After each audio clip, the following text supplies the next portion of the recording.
Bienvenue dans les 5 minutes du sens de la CFE-CGC Bourgogne-Franche-Comté.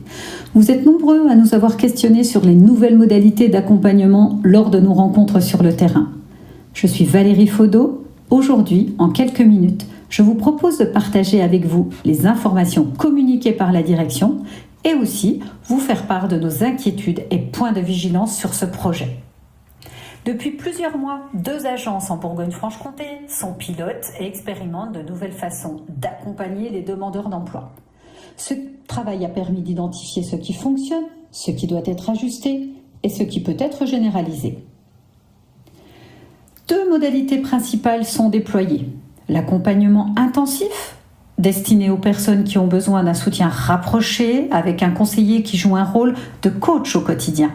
Et l'accompagnement essentiel, destiné à des publics plus autonomes, appuyés par des parcours guidés, des outils numériques et des interventions ciblées.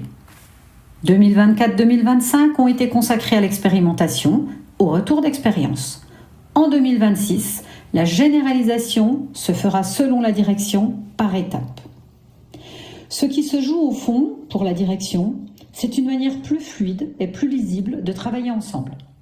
Via des parcours modulaires, une offre de services multimodale, un écosystème partenarial plus mobilisé et des outils facilitant l'analyse. Et pour autant, à la CFE-CGC, l'optimisme de la direction ne dissipe pas toutes nos craintes. Qu'en sera-t-il du développement de compétences? Et notamment, comment on devient un conseiller coach? Comment maîtriser les volumes des portefeuilles essentiels?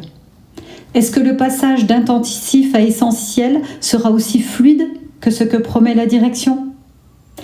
À la CFE-CGC, nous n'oublions pas que ce projet a été initié dans un contexte de baisse du chômage et dans une ambition de plein emploi. Aujourd'hui, il se généralise alors que les budgets promis n'arriveront jamais et que l'on parle même de réduction de plus de 1000 ETPT. Alors il ne faudrait pas qu'une fois de plus, nous n'ayons pas les moyens de nos ambitions et que les agents et les usagers soient les grands perdants. Je vous retrouverai avec plaisir prochainement pour une nouvelle capsule d'information. Mais en attendant, surtout, ne restez pas seuls. À très bientôt.